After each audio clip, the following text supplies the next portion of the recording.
শুভ সকাল। মঞ্চে উপস্থিত বিশিষ্টজন এবং সামনে বসে আছেন যারা সুধীবৃন্দ এবং আমাদের প্রাণ ভবিষ্যতের মূল চালিকা শক্তি আমাদের তরুণ সমাজ যারা সামনে বসে আছেন। আসলে আমাকে এখানে ডাকা যারা ডেকেছেন তাদেরকে আমি আন্তরিক ধন্যবাদ জানাচ্ছি। আসলে আমার এ ধরনের অনুষ্ঠানে খুব একটা আশা হয় না, আমি কাজ নিয়ে কিছুটা ব্যস্ত থাকি এবং আশাও হয় না, যোগাযোগটা হয় না। তবু আমাকে এই ধরনের সুযোগ করে দেওয়ার জন্য আমি সবাইকে ধন্যবাদ জানাচ্ছি, বিশেষ করে যারা উদ্যোক্তা রয়েছেন তাদের। আমাকে কিছু কথা বলার জন্য নিশ্চয়ই ডাকা হয়েছে। তো প্রথমে আমি কথা নিয়ে দু একটি কথা বলতে চাই।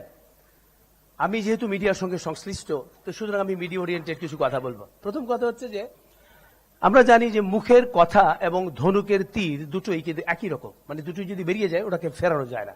তো সুতরাং কথা যখন বলা হবে তখন কথা বলার সময় আমাদের অন্যের টের পাওয়ার আগে ঢের ভেবে নেওয়া উচিত এর জের কোন দিকে যাবে, কিন্তু সেটা আমরা অনেকেই ভাবি না। আমরা সেজন্য কিন্তু সাধক সত্যানন্দ বলেছিলেন যে অনেক কথার অনেক দোষ, ভেবে চিন্তে কথা কোষ। কিন্তু আমরা কিন্তু ভেবে চিন্তে কথা অনেকেই বলি না। আমরা বলি কথাই চিরে ভেজে না, কিন্তু কথাই কিন্তু চিরে না ভেজলেও মানুষ ভেজে। বিশেষ করে যারা ভালো মানুষ সেজে মানুষ ভেজে খান, তাদের লেজে গোবরে, তাদের তেজে লেজে গোবরে অবস্থা কিন্তু হয়ে যায়। আচ্ছা, সেটা কি করে হয়? আমরা সহজ কথা বলি, সবসময় আমরা বলি কথা কম কাজ বেশি, কিন্তু তারপর আমরা বেশি কথা বলি এবং যা বলি তা করি না, এবং যা করি তা কিন্তু বলি না।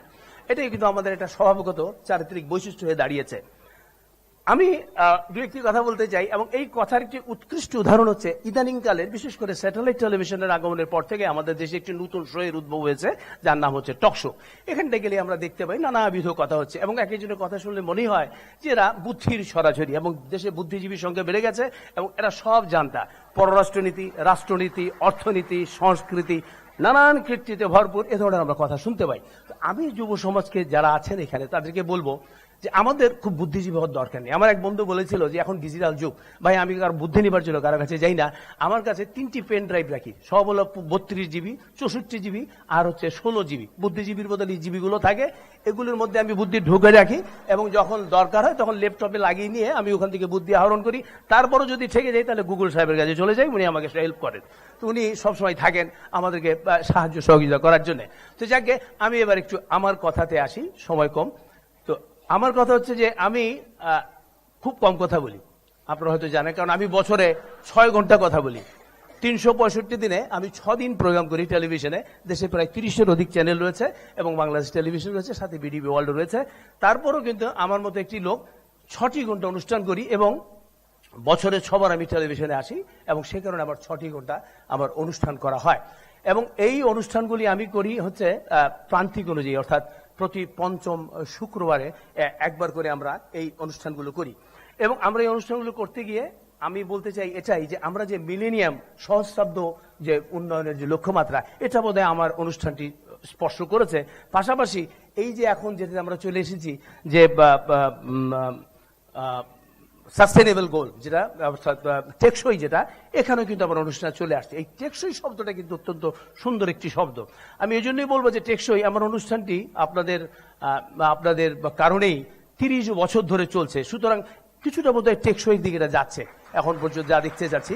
কারণ আমাদের দেশের টেলিভিশনগুলো তাকালে দেখা যায় যেখানে রিয়েলিটি শোতে ভরপুর থাকে, কিন্তু রিয়েল ট্যালেন্ট পাওয়া যায় না, অর্থাৎ এই শোগুলো টেকসই না, যে কারণে আমরা ওভাবে পাই না আর কি।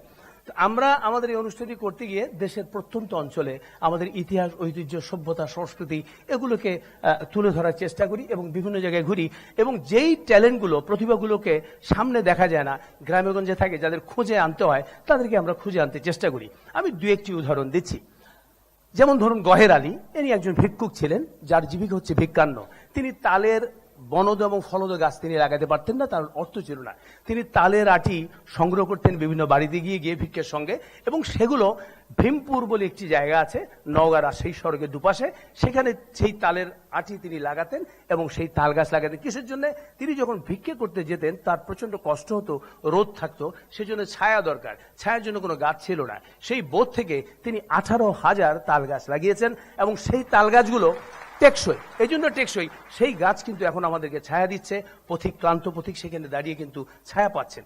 এবং আমি আনন্দিত এই জন্য যে মাননীয় প্রধানমন্ত্রী 2009 সালে প্রথম যখন পরিবেশ পদক দেওয়া হয়, তিনি পরিবেশ সংরক্ষণে প্রথম পরিবেশ পদক পেয়েছিলেন, এবং মাননীয় প্রধানমন্ত্রীর পাশে থেকে তিনি সেই পুরস্কারটি নিয়েছিলেন।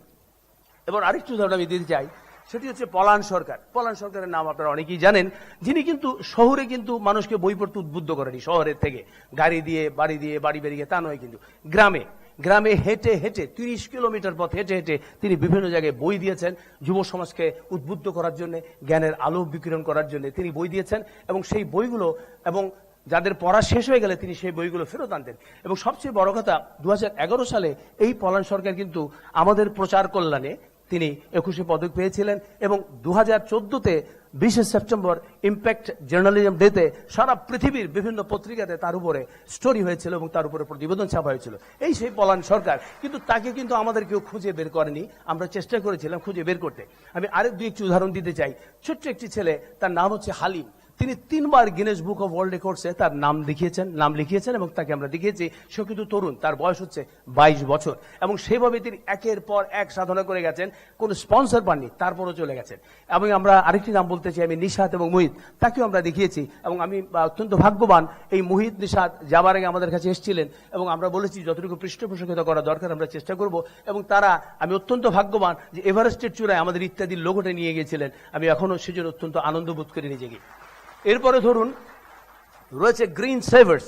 যারা গ্রিন সেভার্স হচ্ছে যারা হচ্ছে সবুজায়ন করে ঢাকা শহরকে। অনেকে হয়তো নাম শুনেছেন, অনেকে দেখেননি, কারণ আমরা যাদের চেহারা টেলিভিশনে দেখি মনে করি বাংলাদেশের তাবদ ও কাজ বোধহয় তারাই করছেন, বাকি আর কেউ কোনো কাজ করে না। কিন্তু আমি জানি এখানে অনেক তরুণরা আছেন যারা অত্যন্ত প্রত্যয় সম্পন্ন, যারা অত্যন্ত ভালো কাজ করেন এবং গ্রামেগঞ্জে যারা অত্যন্ত বলিষ্ঠ ভূমিকা রাখেন তাদের আপন আপন কাজে। যেমন গ্রিন সেভার্স, তারা 300 কৃষকের সন্তান, তারা বাংলাদেশের বিভিন্ন বিশ্ববিদ্যালয়ে পড়েন এবং এই বিশ্ববিদ্যালয়ে পড়া অবস্থায় এই কৃষকের সন্তানরা একাত্ম হয়েছেন, তারা কৃষি কাজ করবেন। তারা কি করেছেন? তারা নগর কৃষি করেছেন। আমাদের প্রয়াত উপস্থাপক যিনি ছিলেন এবং মেয়র যিনি ছিলেন আনিসুল হক সাহেব, তিনি তাদেরকে ঢাকা শহর নগরায়ন সবুজায়ন করার জন্য কিছুটা দায়িত্ব দিয়েছিলেন এবং তারা নগর কৃষি এবং ছাদ কৃষি করেছেন। এবং তারা কি করেন? তারা বলেন, তাদের স্লোগানটা হচ্ছে এই যে আমাদের গরজে আপনার খরচে, যেহেতু তার কাছে টাকা নেই তো অন্যের খরচটা নিয়ে তারা গরজ করে আপনার ছাদকে সাজিয়ে দেবে। এটা এমন নয় যে আপনার বাগানে বাগান করেছেন, আমি গিয়ে টেলিভিশনে বললাম ভাই আপনি কটা কলা গাছ লাগিয়েছেন, আপনি কটা আপেল লাগিয়েছেন, আপনি কটা সবরি লাগিয়ে, এটা কিন্তু নয়। ওরা নিজেরা এই বাগানটা গড়ে দেয়। তো সুতরাং এদের কাজ এবং অন্যদের কাজ, টেলিভিশন মিডিয়ায় যারা আমরা কাজ করি তাদের কাজের মধ্যে পার্থক্য আছে, আমরা শুধু তুলে ধরি। কিন্তু এই ছেলেগুলো, এই তরুণরা, 300 তরুণ মিলে এই ঢাকা শহরকে সবুজায়ন করছে। এমনি ভাবে আরো রয়েছে। আমরা কিছুদিন আগে গিয়েছিলাম নীলফামারীতে। আমি দেখেছি যে মঙ্গাপীড়িত এলাকা, যেখানে বলা হয় আগে বলতো আমাদেরকে মঙ্গাপীড়িত, এখন আমরা বলি দীপ্তিমান নীলফামারী শিল্পনগরী হয়ে গেছে সেটা। এবং সেই অসহায় মেয়েরা যারা আপনার লেখাপড়া জানে না, তারা পৃথিবীর বিশ্বখ্যাত ব্র্যান্ডেড সব জিনিস বানাচ্ছে, মাইকেল কোরের ব্যাগ বানাচ্ছে, তারা দেখেছি আমি গুচির চশমা বানাচ্ছে, তারা চমৎকার চমৎকার সব গাড়ি বানাচ্ছে, অডি গাড়ি বানাচ্ছে, ফেরারি গাড়ির মডেল বানাচ্ছে। এবং আমি অত্যন্ত আপ্লুত হয়ে গেছি তাদের কাজ দেখে। অর্থাৎ আমাদের তরুণদেরকে যদি ঠিকভাবে গাইড করা যায় তাহলে কিন্তু তারা পারে। আমরা সবসময় আমার সবসময় বলি যে শুধু তরুণই করবে কেন, বুড়োরা কি হয়েছে, প্রবীণদের কি হয়েছে? প্রাজ্ঞ, আমার একটা কথা হচ্ছে প্রজ্ঞা। প্রজ্ঞা হচ্ছে জ্ঞান, এবং আমাদের যারা প্রবীণ আছেন তাদের রয়েছে জ্ঞান, আর তরুণদের রয়েছে শক্তি। এবং আমাদের প্রবীণদের যে অভিজ্ঞতা লব্ধ যে জ্ঞান, সেই জ্ঞানটা আমাদের তরুণদেরকে দিতে হবে এবং উভয়ে মিলে সমন্বিতভাবে একভাবে আমাদের এগিয়ে যেতে হবে। কারণ এই তরুণরা এগিয়ে যাবে কারণ তারা মূল চালিকা শক্তি। আমরা আমাদের ভবিষ্যৎটাকে দেখতে চাই তারুণ্যের আয়নায়। এই জন্যই দেখতে চাই আমাদের অনেক তরুণ রয়েছে যারা কিছুটা বিপদগামী, কেউ মাদকাসক্ত হয়ে, কেউ বা ফেসবুকের চক্করে পড়ে, কেউ বা মোবাইলের চক্করে, আড্ডাবাজিতে বিভিন্নভাবে কিন্তু পথভ্রষ্ট। কিন্তু আমরা তাদের হতাশাবান নয়। এই জন্য আমরা হতাশ হতে চাই না, কারণ আমরা জানি যে বন্যার সময় কিন্তু বানের জলে অনেক কিছু ভেসে আসে, আবর্জনা, তা কিন্তু ভেসেই চলে যাবে, কিন্তু নিচে যেটা থাকে সেটা হচ্ছে পলি। এবং আমাদের যুব সমাজ হচ্ছে সেই পলি, এবং তাদের দিয়েই আমরা আগামী দিন এগিয়ে যাব। এবং একটি বিষয় দেখবেন, আমাদের মিডিয়াগুলো তারা দেখাবার আগ্রহ যতটা মানুষকে মানে দেখবার আগ্রহ, তার চেয়ে দেখাবার আগ্রহটা কিন্তু বেশি। আপনি দেখবেন যে আমাদের এখানে আত্মপ্রচারটা বেশি। পৃথিবীর কোন দেশের কোন চ্যানেলের মালিকের কিন্তু আমরা চিনি না। আমরা কিন্তু স্টার প্লাস, আমরা আল জাজিরা, আমরা বলেন বিবিসি, সিএনএন, ইভেন আপনি আমাদের পার্শ্ববর্তী দেশ চিনি না, কিন্তু বাংলাদেশের যে কোনো চ্যানেলের মালিক থেকে শুরু করে আত্মীয় পরিজনকে অনেকেরই আমরা চিনি, অনেকেরই চিনি, কিন্তু আর কোথাও চিনি। আপনি চিন্তা করবেন রুপার্ট মার্ডক, পৃথিবীর প্রায় 150-র বেশি মিডিয়া কিন্তু তার নিয়ন্ত্রণে রয়েছে, এবং তার একটি সংবাদে কিন্তু পৃথিবীর নড়ে ওঠে। সেই লোককে কিন্তু আমরা কি হচ্ছে, তাই কিন্তু সে কিন্তু মিডিয়া বাচ্চা, তাই কিন্তু আমরা চিনি না। কিন্তু বাংলাদেশের যে কোনো চ্যানেল খুলবেন, প্রথমে তার আত্মীয় পরিজন দেখবেন, মালিককে দেখবেন, তারা আছেই। কিন্তু তাদের উচিত কি সামাজিক দায়বদ্ধতা নিয়ে কাজ করা। আমাদের মিলেনিয়াম ডেভেলপমেন্ট বলেন, আমাদের সাস্টেনেবল ডেভেলপমেন্ট বলেন, এক্ষেত্রে তাদের অত্যন্ত ভূমিকা রয়েছে। বাংলাদেশ টেলিভিশনকে আমরা বলি যে আমি এখনো কিন্তু ওখানে আছি, আমি ওখানেই ছিলাম, ওখানে আছি, যে কদিন থাকবো ওখানেই থাকবো, কারণ আমি মনে করি ওটা হচ্ছে সব জায়গায় যেতে পারবে। আমরা তো চেষ্টা করছি অনুষ্ঠানে মানুষকে দেখাতে, সেই দেখাতে হলে আমাকে রুরাল এরিয়া যেতে হবে, একদম গ্রামের গহীনে চলে যেতে হবে। আমি শহরে বসে কিছুক্ষণ আমাদের দেশে হয় কি দেখা গেল শহরের টেলিভিশনে কৃষি অনুষ্ঠানে রাত 9:30, তখন বাংলাদেশের কৃষক সব ঘুমিয়ে যায়, ওরা ওঠে ভোর রাত্রে। আপনি দেখবেন আমাদের দেশের কৃষি অনুষ্ঠানের মধ্যে থাকে ইমেল অ্যাড্রেস থাকে, www মেলা কিছু থাকে, ওই কৃষক তো কিছুই বোঝে না, ওই বেচারা গিয়ে ঘুমিয়ে থাকে। তো আমাদের করতে হবে যে জিনিসটা লোকে বুঝবে সেভাবে কিন্তু কাজটা করতে হবে।